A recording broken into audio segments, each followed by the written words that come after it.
नमस्कार, मैं हूं मनोज वर्मा और आप देख रहे हैं अटेंशन। और अटेंशन में आज बात होगी आस्था पर चोट किसका खोट। जी हां, तिरुपति लड्डू विवाद मामले में अब संत समाज ने भी मोर्चा खोल दिया है। शंकराचार्य स्वामी अभिमुक्तेश्वरानंद महाराज ने नाराजगी जताते हुए मंदिरों का प्रबंधन धर्माचार्यों के हाथों में दिए जाने की मांग की है। तो निरंजनी अखाड़े के महामंडलेश्वर स्वामी प्रेमानंदपुरी ने हिंदुओं को खतरा बताते हुए 4 बच्चे पैदा करने की सलाह दे दी है। हालांकि मामले में कांग्रेस और बीजेपी के भी अपने अपने तर्क हैं, लेकिन सवाल ये है कि क्या संत समाज के इन बयानों से क्या मायने निकाले जाएं और क्या यह मामला फिर हिंदुत्व के मुद्दे को हवा देगा। आज चर्चा इन्हीं सवालों के आसपास, लेकिन पहले रिपोर्ट देखिए।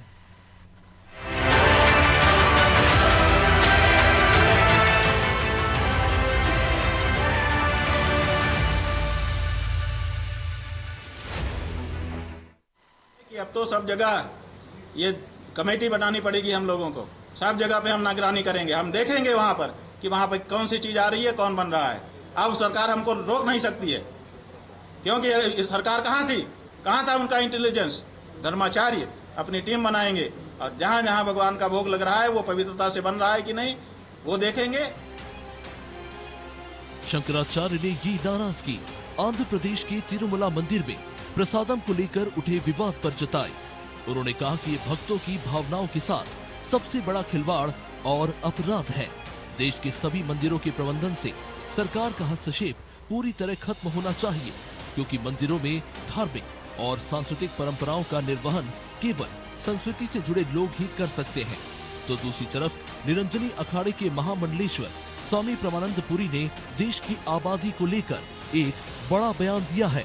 उन्होंने कहा, मैं हिंदुओं को चेतावनी देता हूँ कि अगर ऐसा ही रहा तो इस भारत में कई पाकिस्तान बन जाएंगे। अपनी पीढ़ियों को सुरक्षित रखने के लिए मेरी इस देश की माताओं से अपील है कि कम से कम 4 संतान पैदा करें। अपनी पीढ़ियों को सुरक्षित करने के लिए मेरी इस देश की माताओं से अपील है कि कम से कम 4 बच्चे पैदा करें। तिरुमला मंदिर के मामले के बाद अब हिंदुओं को टारगेट करने के आरोप संत समाज की तरफ से लगने लगे हैं। हालांकि इन मामलों पर बीजेपी और कांग्रेस का क्या रुख है, वो इन संतों के सुझाव को कैसे देख रही है, अब वो जान लीजिए। हिंदू की धार्मिक आस्थाएं जो हैं वो लगातार उनके साथ कुठाराघात हो रहा है, और जो तिरुमला में हुआ है निश्चित तौर पर प्रसाद के साथ में इतना बड़ा अपमान ये बेहद ही दुखद है। मंदिरों को सरकार के संरक्षण में लाने का काम किसी ने किया है तो वो कांग्रेस पार्टी ने किया है। भारतीय जनता पार्टी तो सदैव से ही इस पक्ष में रही है कि मंदिरों के जो ट्रस्ट हैं वो इंडिपेंडेंट होने चाहिए और उनकी कार्यप्रणाली जो है वो सनातनियों के हाथ में पूरी तरीके से रहनी चाहिए। मामला हिंदू और उनकी आस्था से जुड़ा है, लिहाजा इस पर फिर से सियासत शुरू हो गई है। कांग्रेस और बीजेपी इसे अपने चश्मे से देख रही है, लेकिन संतों की जो नाराजगी है वो तो समझ आती है, लेकिन 4 बच्चे पैदा करने वाला सुझाव थोड़ा समझ से परे है। हालांकि मामला बड़ा है तो इसे संत समाज अपने अपने तरीके से समझा रहा है और समझ भी रहा है। ब्यूरो रिपोर्ट, अनादि टीवी।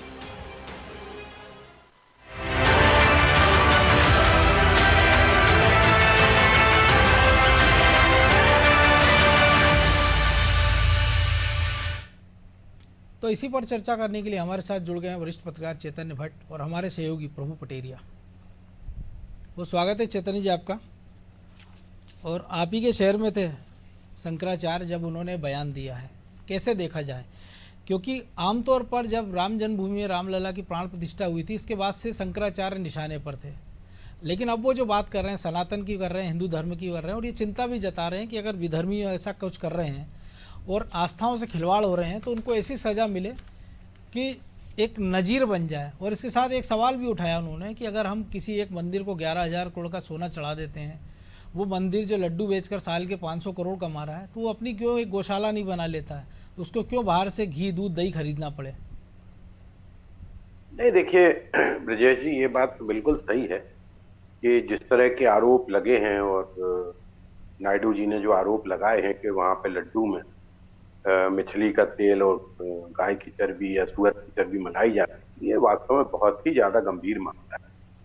क्योंकि एक बहुत बड़ा आस्था का केंद्र है तिरुपति बालाजी का मंदिर जो है, और लाखों लोग वहां पर दर्शन करने जाते हैं, लाइन लगती है, और वहां पर जो प्रसाद दिया जाता है उसको लोग ग्रहण करते हैं। न केवल खुद ग्रहण करते हैं बाकी अपने शहर में आके तमाम लोगों को बांटते हैं, और लोग बड़ी आस्था के साथ उसको स्वीकार करते हैं कि तिरुपति का मंदिर का प्रसाद। सवाल इस बात का है कि 1 जुलाई की रिपोर्ट है जो गुजरात की किसी कमेटी ने लैब की में है, जी। लैब ने की है, लेकिन वो 3 महीने तक कैसे दबी रही, वो सवाल इस बात का भी आ रहा है। और इसी बात को लेके जो जगन रेड्डी की पार्टी है वो प्रश्न भी उठा रही है कि क्योंकि नायडू सरकार के 100 दिन हो गए और अभी ऐसा कोई उल्लेखनीय कार्य उन्होंने नहीं किया, तो इसलिए वो अपना लोगों का ध्यान भटकाने के लिए इस तरह के आरोप लगा रहे हैं। लेकिन जिस भी लैब ने ये टेस्ट किया है, तो कहीं ना कहीं उसमें सत्यता तो होगी, तब तो इतना उसके के साथ वो ताकत के साथ ये बात कह रहे हैं कि उसमें चर्बी मिलाई गई। लेकिन अभी तक जिन लोगों ने सप्लाई की उस घी, उन पे तो अभी तक कोई कार्रवाई नहीं हुई। ब्लैक लिस्ट कर देना अलग बात है कि हमने ब्लैक लिस्ट कर दी 5 कंपनियों को, लेकिन उन पे क्या कार्रवाई हुई ये भी एक बहुत बड़ा सवाल है। इधर मामला हाई कोर्ट में और सुप्रीम कोर्ट में भी पहुंच चुका है, तो मामला बहुत गड्ढमड्ढ हो गया है। जहां तक शंकराचार्य जी का सवाल है, वो पिछले लंबे समय से विवादों की घेरे में हैं। मोदी के सरकार के खिलाफ भी बयान आए हैं उनके, और वो राम मंदिर की प्राण प्रतिष्ठा में नहीं गए। उनका कहना था कि आधा अधूरा प्राण प्रतिष्ठा हो रही है, भी ठीक नहीं है। लेकिन इस मामले को लेकर जो उन्होंने बयान दिया है कि भाई ये हिंदुओं की आस्था के साथ बड़ा भारी खिलवाड़ है, और जो भी बड़े बड़े मंदिर हैं निश्चित तौर पे उसमें सरकारी हस्तक्षेप तो होता है, लेकिन उनका अपना भी ट्रस्ट होता है और उस पे फिर सरकार का भी हस्तक्षेप होता है। तो कोई जरूरी नहीं है कि जिन लोगों के हाथ में, अगर सरकार से हटा के जिन लोगों के हाथ में सौंप दिया जाए ट्रस्ट में बना के, उनमें गड़बड़ी नहीं होगी, ये भी कहना बड़ा कठिन है। क्योंकि इतना पैसा आता है मंदिरों में आस्था के नाम पे, उसमें गड़बड़ी होना बहुत आश्चर्य की बात नहीं। दूसरी बात जो एक संत जी कई कह बार रहे होता है हैं कि आर्थिक गड़बड़ियों के आरोप अलग चीज है, हाँ, लेकिन इस लेकिन तरह ये बात की भी जो अच्छा, उसमें दूसरी बात ये भी है कि जिस कंपनी से आप घी ले रहे थे वो 320 रुपए किलो घी दे रहे थे। आप बताइए कि आज भारत में कहाँ पे 320 रुपए किलो घी मिल रहा है, तो जाहिर सी बात है कि उसमें मिलावट की जा रही हो।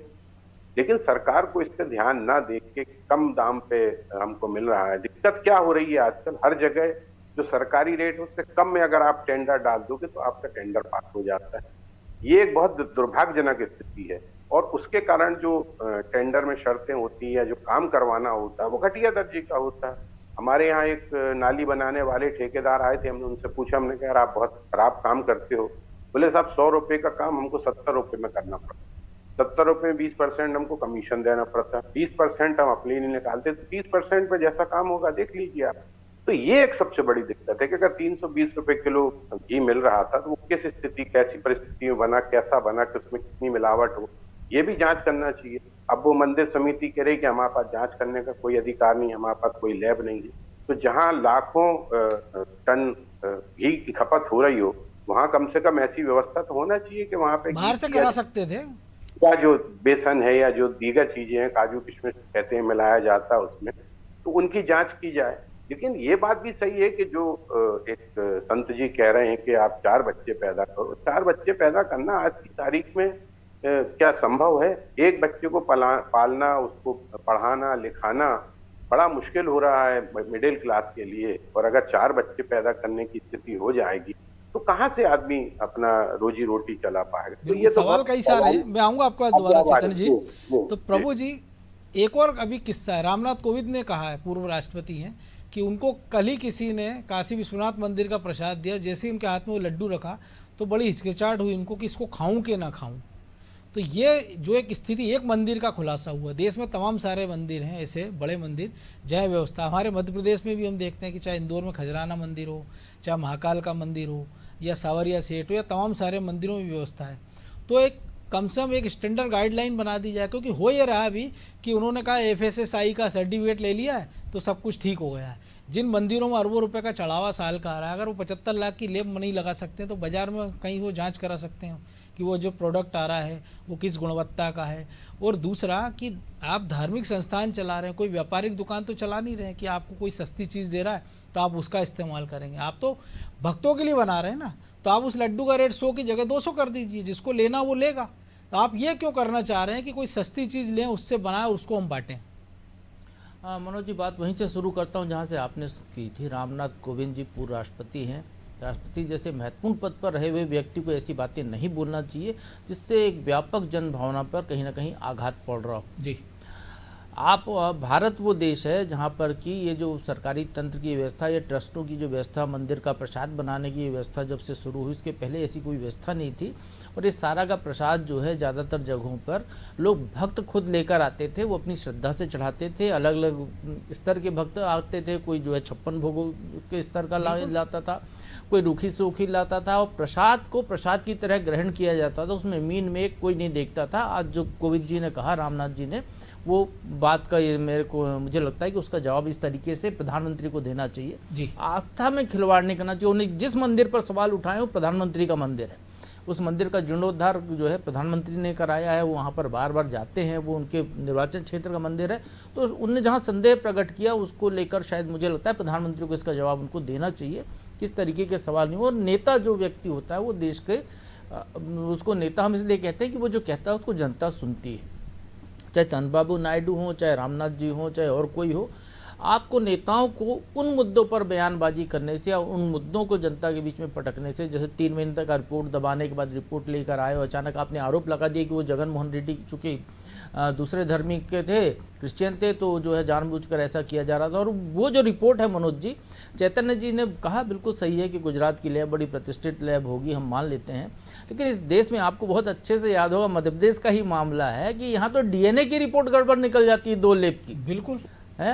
डीएनए तो जो है हमारे जो है आज से 50 पीढ़ियों पहले का डीएनए, वो आज हमारा डीएनए एक होगा, लेकिन इसी मध्य प्रदेश में जो है डीएनए की रिपोर्ट जांच कराई जाती है, 2 अलग अलग जगह डीएनए की रिपोर्ट गड़बड़ निकल जाती है। उसमें भी जिसमें कि पूर्व मुख्यमंत्री तत्काल बाद में मुख्यमंत्री धरने पर बैठे। तो और आप जो आपने कहा एक हैदराबाद में भी लेब है जो गुजरात की लेब से भी अच्छी है, वो शायद नजदीक भी थी, ये भी एक सवाल उठ रहा है। तो यदि ऐसा मामला उनको चंद्रबाबू नायडू को कोई संदेह था, चूंकि पूरे देश क्या दुनिया भर के हिंदू धर्मावलंबियों और दूसरे धर्म के लोगों की भी आस्था वहाँ से जुड़ी हुई है, तो इसको 4-5 अलग अलग लैब में जांच कराना था।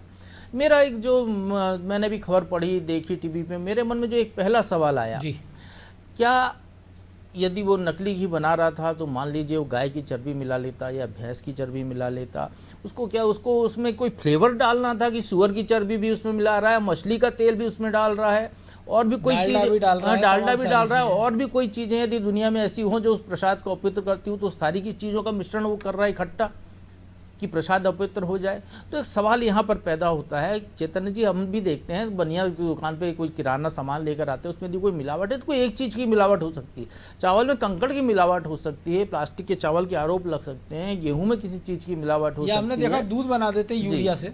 लेकिन आप इस तरीके से कहें कि आपको मिलावट करनी है तो आप सुअर का चर्बी भी डाल देंगे, मछली का तेल भी डाल देंगे, भैंस का भी डाल देंगे, गाय का भी डाल देंगे।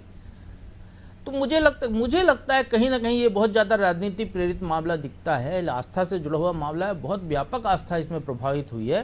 शंकराचार्य जी का भी गुस्सा नाजायज़ है और आप हम सब का भी गुस्सा जायज़ है आम आदमी को, लेकिन इस सारे मामलों को जब धर्म का मामला होता है तो उस पूरे मामले को बहुत संवेदनशीलता से लेना चाहिए। यही यदि तिरुपति बालाजी के अलावा आप याद कीजिए किसी और धर्म से जुड़ा हुआ मामला होता, भारत की बाहर की धरती का मामला होता, तो आज इस देश में मैं कह सकता हूँ गृह युद्ध की स्थिति निर्मित हो चुकी होती।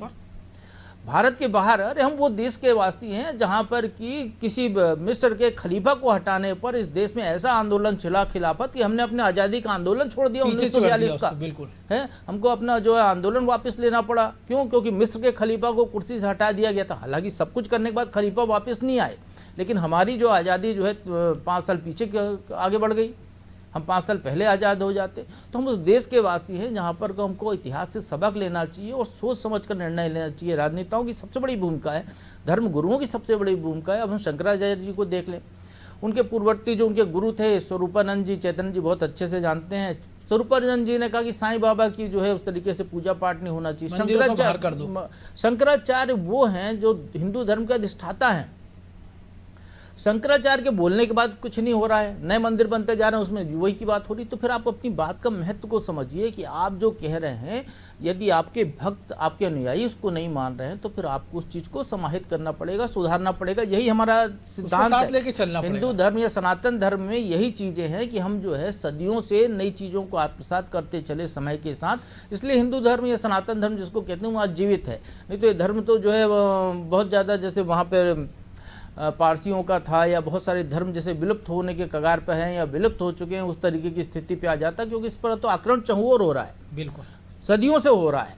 उसके बावजूद यदि हम बरकरार है तो इसकी वजह यही है कि हमको अपनी चीज़ों पर बहुत ज़्यादा आस्था है। हम पत्थर को सिंदूर चढ़ाकर उसकी जो है हनुमान जी या देवी जी मान लेते हैं बगैर प्राण प्रतिष्ठा किए, क्योंकि हम अपनी आस्था से उसको जोड़ते हैं। तो प्रसाद में इस तरीका, नैवेद्य में इस तरीके की जो है चीज़ें नहीं होनी चाहिए, और यदि हो रही हैं तो उसकी पुख्ता प्रमाणित आपको रिपोर्ट रखनी चाहिए। आप ये नहीं कि उसमें भी संदेह पैदा हो जाए कि रिपोर्ट 3 महीने बाद आई। रिपोर्ट आपने ग्वालियर गुजरात के ही एक लैब में भेजी, और आपने रिपोर्ट भेजने के पहले इस मामले को जनता के बीच में क्यों नहीं लेकर आए कि यहाँ पर जो है ऐसी कोई गड़बड़ी थी। तो मुझे लगता है सारे मामले को देखा जाना चाहिए, और व्यापक भारत के जो है आस्था के मामले को लेकर कहीं ना कहीं केंद्र सरकार को इसमें इंटरवीन करना चाहिए। जो उनकी मांग है कि मंदिरों को यदि स्वतंत्र कर दिया जाए कि सरकारों के दखल से, वो भी ठीक है, करके देख लीजिए। पहले भी वही था, लेकिन वहाँ पर प्रबंधन गड़बड़ था, इसलिए सरकारों को दखल देना पड़ा था। तो बहुत सारी चीज़ें हैं इस बारे में। धर्माचार्य बैठे हैं, सरकार बैठे, सोच समझ कर निर्णय ले, तो मुझे लगता है तो बेहतर होगा। बिल्कुल चेतन जी, क्योंकि यह जो एक हमने देखा कि एक मंदिर से जो प्रसाद से लेके विवाद हुआ, उसको देशव्यापी बनाने का प्रयास हो रहा है कि कई सारे मंदिर संदेह के घेरे में आते जा रहे हैं। और दूसरा जो प्रभु जी ने भी कहा है कि ये ऐसी चीज़ें, आस्था से जुड़ी चीज़ें, कि इसमें थोड़ा संयम जरूरी है और प्रामाणिकता ज़्यादा होना चाहिए। और जो शंकराचार्य कह रहे हैं कि धर्माचार्यों के हवाले कर दिए जाए, तो कई सारे मंदिर हमने देखा जो हैं धर्माचार्यों के हवाले, लेकिन कईयों में हम देखते हैं कि दोनों टाइम की या तो पूजा आरती नहीं हो पा रही है, प्रसाद नहीं चढ़ पा रहा है विवादों के कारण, महंतों को मार देते हैं। ये भी दृश्य हमने देखे हैं, सबके लिए नहीं कह रहे हम। तो कोई एक सिस्टम तो ऐसा बनाना ही चाहिए कम से कम कि मंदिरों की पवित्रता बनी रहे, प्रसाद की शुचिता बनी रहे, धर्म के प्रति लोगों की आस्था है वो बनी रहे, खिलवाड़ ना हो, और जो सिस्टम है वो तरीके से काम करता रहे। देखिए विजय जी, सबसे बड़ी बात तो ये है कि आज की तारीख में आप किसी भी चीज में ये नहीं कह सकते कि उसमें मिलावट नहीं है। शुद्धता की कोई गारंटी नहीं है। एफएसआई की आप बात कर रहे हैं, वो भी किस तरह से उसको सर्टिफिकेट। चेतन जी, एक आपको जरा सा रोकना चाहूँगा। हमारे देश का कानून जो है नमक की भी एक्सपायरी डेट रखता है। बिल्कुल, आप कोई भी प्रोडक्ट उठा लीजिए, सरकार ने नियम ऐसे, कानून ऐसे बना दिया कि उसमें आपको एक्सपायरी डेट लिखनी है। एक्सपायर हो, हर चीज़ एक्सपायर हुई। नमक तो वो जो है वैसे ही समुद्र से निकला, वैसी चीज़ है, मिट्टी है, उसकी एक्सपायरी है। आप मुल्तानी मिट्टी ले आइए, उसकी भी एक्सपायरी लिखी मिलेगी। बिल्कुल, पैकेज में कर लेंगे हम, पैकेजिंग में जी। लेकिन दिक्कत क्या है प्रभु जी, कि कितने लोग हैं ऐसे जो उस एक्सपायरी डेट को जानते हैं या उसको समझते हैं या पढ़ लेते हैं। मेरे बताने का आशय ये है चेतन जी, जो सरकार जो नियम बनाती है उसको सारी चीजों को देखकर नियम बनाना चाहिए। एक सारी चीजों को एक जैसा नहीं हाँका जा सकता। हाँ, तो दिक्कत वही है कि आप किसी भी चीज में मिलावट है, इसका कोई आज की तारीख में कोई गारंटी नहीं ले सकता कि इसमें मिलावट। एक खबर तो अभी ये आई है कि जितना दूध का उत्पादन नहीं हो रहा उतना घी कैसे बन रहा है, ये भी एक बहुत बड़ा सवाल है। पूरे भारत में जिस तरह इससे दूध का उत्पादन होता है उससे कई गुना घी बन रहा है। अब वो घी कैसे बन रहा है, कौन बनेगा करोड़पति में 2-2 साल का घी बांट रहे हैं वो अमिताभ बच्चन को। मैं ऐसे सहमत नहीं। हमारे मुख्यमंत्री जी ने अभी कहा है कि मध्य प्रदेश में ही जो है जो दूध है उत्पादन, उसका 9% ही कलेक्शन हो पा रहा है, क्योंकि इसका ये चेन बिखरी हुई है बहुत सारी। वही बात। दूसरा ये है कि जो यहाँ का दूध है मध्य प्रदेश का, वो नागपुर चला जाता है। हमारे जबलपुर से सैकड़ों जो ट्रक हैं वो उसके लेके जाते हैं, दूध को लेके जाते हैं। तो बहुत सी चीजें हैं। हमारा तो सोचना ये है कि ये जो प्रसाद की झंझट ही खत्म करके सिर्फ नारियल चढ़ाने वाली बात कर दो हर मंदिर में, कि यहाँ सिर्फ नारियल चढ़ाया जाए। लोग अपना प्रसाद लाएं, अपना प्रसाद लाएं, अपना चढ़ाएं और ले जाएं, जो पुरानी परंपरा में था। क्या है, इस खबर से निश्चित तौर पे पूरे भारत में जो लोगों की आस्था है वो विश्वास उसका डगमगाया है।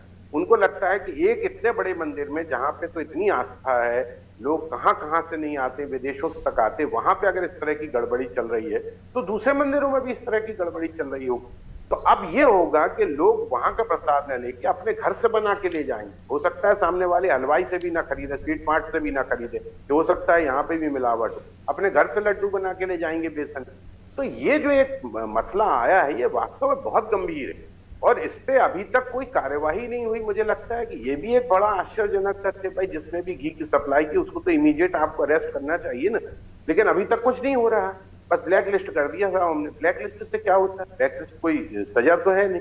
और उसपे इतने करोड़ों लोगों की आस्था जिसको लेके खंडित हुई है, वो इतना गंभीर मामला है, उस पर किसी प्रकार की कोई ना केंद्र सरकार कुछ कर रही। उन्होंने जगत प्रकाश नड्डा ने बोल दिया कि आप हमको रिपोर्ट भेजो। भाई ब्रजेश भाई सही प्रभु भाई सही कह रहे हैं। भाई कम से कम 5-6 लैब में तो आपको टेस्ट करवाना चाहिए ना, जो अच्छी लैब मानी जाती है। हैदराबाद तो बगल में ही है, वहां पे अगर आप टेस्ट करवा लेते, सबसे बड़ी जो वहां पर लैब है वहां टेस्ट करवा लेते, और दूसरे प्रदेशों की लैब से टेस्ट करवा लेते। एक गुजरात की अकेली लैब से आपने टेस्ट करके इतना बवंडर खड़ा कर दिया कि तमाम लोगों की आस्थाओं पे चोट पड़ गई, और लोगों को लगने लगा कि यार इस मंदिर के लड्डू को लेके हम क्या करेंगे, किसको हमने खिलाया। अभी ये राकेश अचल जी का भी एक लेख आया है, उसमें उन्होंने कहा कि मैं भी गया हूं और मैंने भी लगता है कि चर्बी वाला लड्डू खा लिया, और न केवल मैंने खाया तो हमें उसमें अब थोड़ा सा जो है गंगा जल ले लें, पंचगव्य ले लें, पवित्र हो जाएं और अपने घर से प्रसाद लेकर जाएं। इसको प्रचारित ना करें, इसको इस तरीके से ना करें जैसे नेता कर रहे हैं। उनको राकेश अचल जी को आप ये सलाह दे दीजिए। हालांकि उन्होंने लिखा कि 20 साल पहले गए थे वो, जब तो कर्नाटक डेयरी उनको जो है, उनका कहना ये है जी कि भाई हो सकता है कि हमने भी वो वाला लड्डू खा लिया।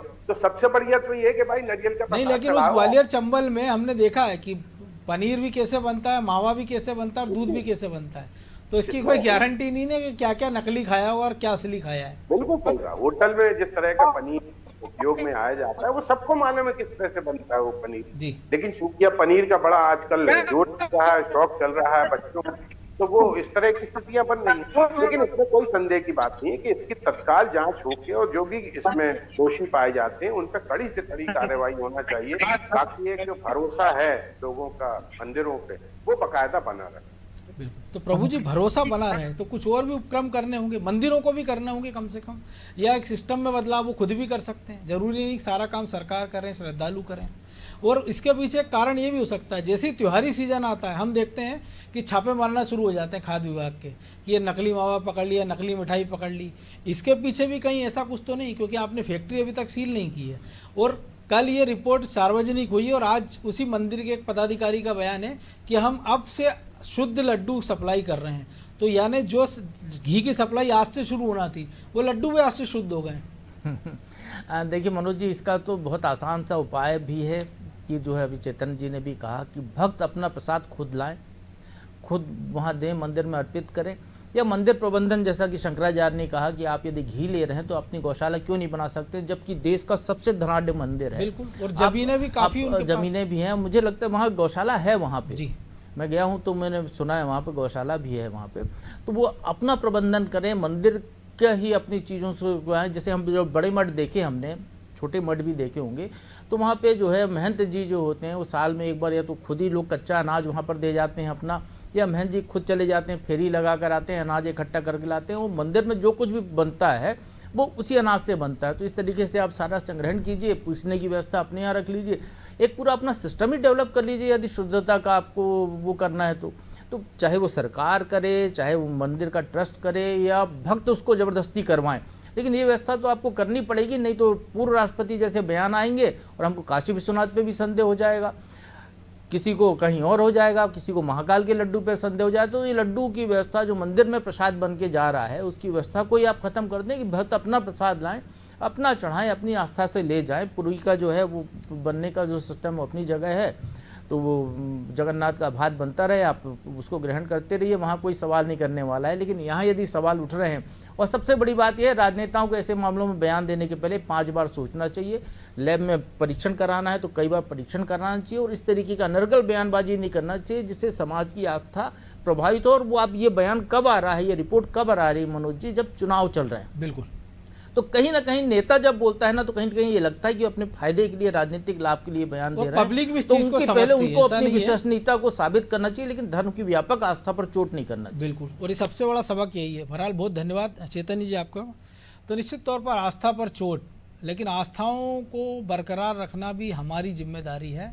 और जब ऐसी चीज़ों से जुड़े मामले सामने आते हैं तो नेताओं को साथ संयम रखना चाहिए, पब्लिक को थोड़ा संयम रखना चाहिए और इंतज़ार करना चाहिए, क्योंकि ज़रूरी नहीं है कि जो लैब की रिपोर्ट है वो एक लैब की वो सब पे लागू हो।